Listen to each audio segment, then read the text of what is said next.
Olá, o que é momento volvente em uma laje?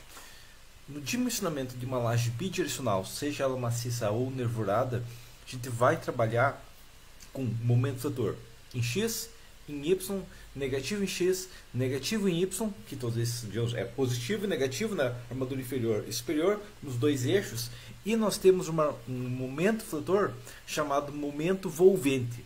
Esse momento volvente é que vai exigir que a gente coloque a armadura de bordo, né, como por exemplo nesse detalhamento aqui, ó, SN3, mesmo que eu tenha uma laje bem apoiada, mas também é esse momento volvente que consegue fazer com que os momentos fatores positivos e negativos de uma laje sejam tão baixos relativo a uma laje direcional. Você vai analisar a tabela de Kizern ou Marcos ou qualquer outro autor, você vai ver que o momento fator numa laje maciço vai chegar de π² sobre 20, π² sobre 30, muitas vezes, que é muito maior do que uma laje unidirecional ou uma viga, entendido? Bom, o que é esse momento fator volvente? A questão aqui é o seguinte, vamos imaginar essa laje aqui, ou vamos pensar uma laje mais, que é um pouco mais unidirecional, ok? Uma laje bidirecional, no caso, uma laje meio termo aqui, 4×6 de vão, ok? Ela tem um vão menor em um eixo do que no outro, mas a gente consegue ver claramente que não é um vão tão discrepante assim um do outro. Okay? Esse tipo de laje já vai ter um momento fator bem menor do que π² sobre 8, mesmo que seja bem apoiado. A questão é, por qual motivo? Porque a estrutura não vai ter uma inércia muito alta no eixo X, né? A laje não tem uma inércia muito alta no eixo X. A questão é, qual o vão que essa laje precisa vencer? O menor vão possível que essa laje precisa vencer? Muitos dizem, 4 metros, né? O menor vão possível é 4 metros. E aqui que está o erro. Por quê? Bom, porque se eu for pensar, digamos, nessa região, só fazer um quadrado aqui genérico, tá? Mas se eu fosse pegar essa região aqui da laje, ok? Então eu vou pegar essa região aqui da laje, essa região aqui desse quadrado, tá? Daqui até aqui, ó, toda essa região aqui, ó, pode vencer o vão dessa viga aqui, ó, até essa viga aqui. Ah, mas a laje só funciona em XY. Não, XY a gente inventou, ok? XY não existe na prática. A laje vai vencer o menor vão entre as vigas possível, ok? E claro, né?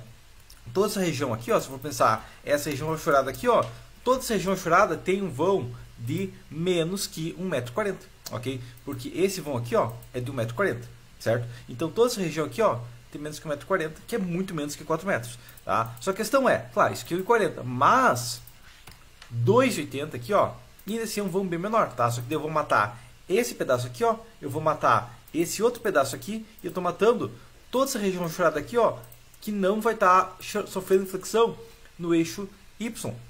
Ela vai estar sofrendo flexão na diagonal, sendo um vão bem menor. Tá? Isso estou falando do vão de 2,80.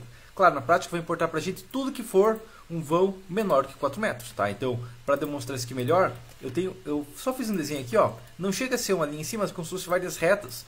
Tá? Mas essa é a prática. Por quê?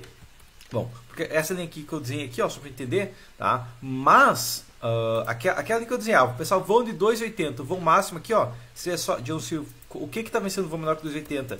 Seria só essa região rachurada aqui? Não, tá? Por quê? Porque se eu pegar essa mesma linha aqui, ó, mas rotacionar, em vez de 45, se eu rotacionasse ela aqui, ó, para ser 15 graus, eu conseguiria absorver uma área um pouquinho maior, ó. Eu pegaria essa área aqui, ó, adicional, mais esse pedaço aqui adicional. E com certeza eu também posso pegar do outro lado aquela área adicional.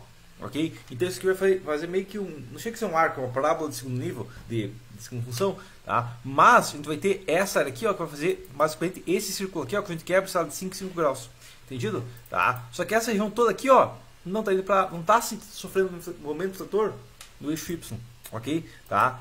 Só que para essa esquina aqui também não, tá? E quando eu pego isso aqui e espelho isso aqui no outro eixo, eu tenho toda essa região aqui, ó. Eu vou dar um hatch aqui para você ver o quão grande essa região aqui, ó. Mas toda essa região rachurada tem um vão menor que 4 metros.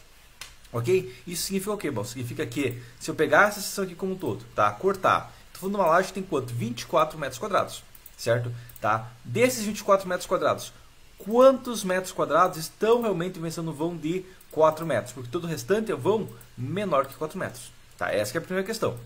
Então, eu vou selecionar tudo isso aqui, ó, dar um join, tá? Área desse objeto aqui, ó, vai dar uma área de 8,3 metros, ok? Então, de 24 metros, um terço, um pouquinho mais de um terço, que realmente tem que vencer um vão de 4 metros. Todo o restante vence um vão menor, né? Ele vence o vão na diagonal da estrutura. Só que entra uma questão. Essa estrutura aqui, ó, vence o vão na diagonal. Só que, se eu fosse pensar, fosse fazer uma grelha da estrutura aqui, ó, tá? Vamos apagar isso aqui por enquanto. Vamos fazer só uma grelha da estrutura, o que vai acontecer? Bom, vai acontecer que eu vou ter uma certa flexão nessa diagonal aqui, ok? E eu vou ter uma outra flexão aqui, ó, digamos, vamos imaginar que eu tenha uma grelha de 25 centímetros. Né? A grelha é que nem bulbo de pressão, né? A gente inventa quantos a gente quiser, é só uma maneira de modelar uma situação que na prática é muito mais finita, não tem limite, né? Tá? Então eu vou ter várias grelhas aqui. O que vai acontecer aqui? Essa que vai deformar essa que vai deformar um pouco mais, porque ela está mais próxima do centro.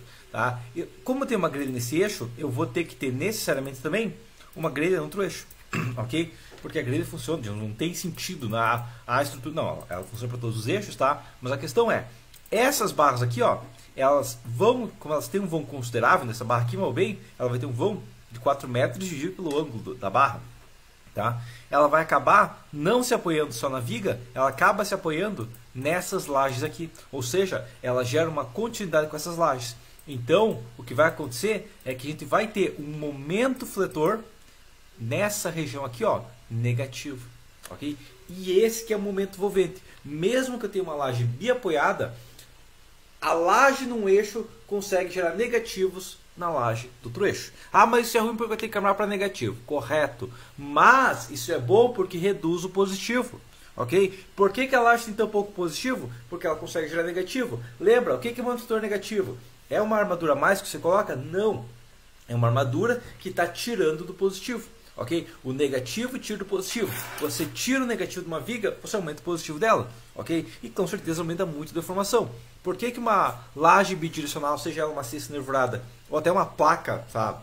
Uma chapa metálica, vai deformar menos do que quando ela é bidirecional? Porque a gente gera esses negativos, a gente gera essa deformação menor por causa dos negativos. Entendido? Então, o momento fletor volvente é o momento fletor da... Como eu tenho barras pouco rígidas nessa diagonal, eu vou ter barras que muito rígidas nessa diagonal, porque eu vou muito pequeno, vão ter barras que se apoiam nessas outras barras, gerando um momento fletor negativo e, consequentemente, reduzindo o nosso positivo e, consequentemente, reduzindo a nossa deformação.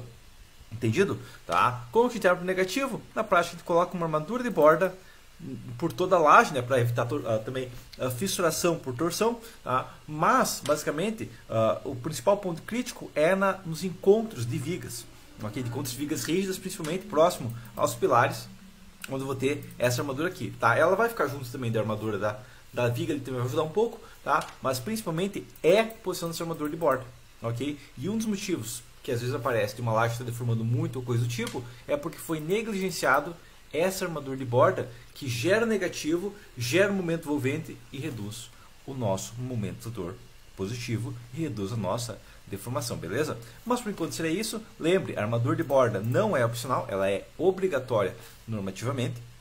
Ok? 98% dos casos a gente vai ter a armadura de borda como sendo a armadura mínima, que vai ser 0,67 do mínimo na prática, tá? Vai dar 0,1% da área de aço, tá? do área de concreto, mas em alguns casos, dependendo de uma laje, mas se for uma laje meio fina em um vão relativamente considerável, ainda mais uma laje mais quadrada, pode acontecer da armadura mínima, quando você calcula o momento envolvente, a armadura de borda, né, vai dar mais que o mínimo. Ok? Nesse caso, a armadura de momento envolvente vai ser um pouquinho maior. Tá? Mas com base, quase todos os casos de lajes normais, aí que não tem mais que 40 espessuras de vão no eixo menor, a gente vai trabalhar dentro da armadura mínima. Claro, isso tem que ser sempre calculado, mas é só para você ter uma noção que praticamente sempre vai ter uma armadura mínima, ok? Mas por enquanto seria isso e até a próxima.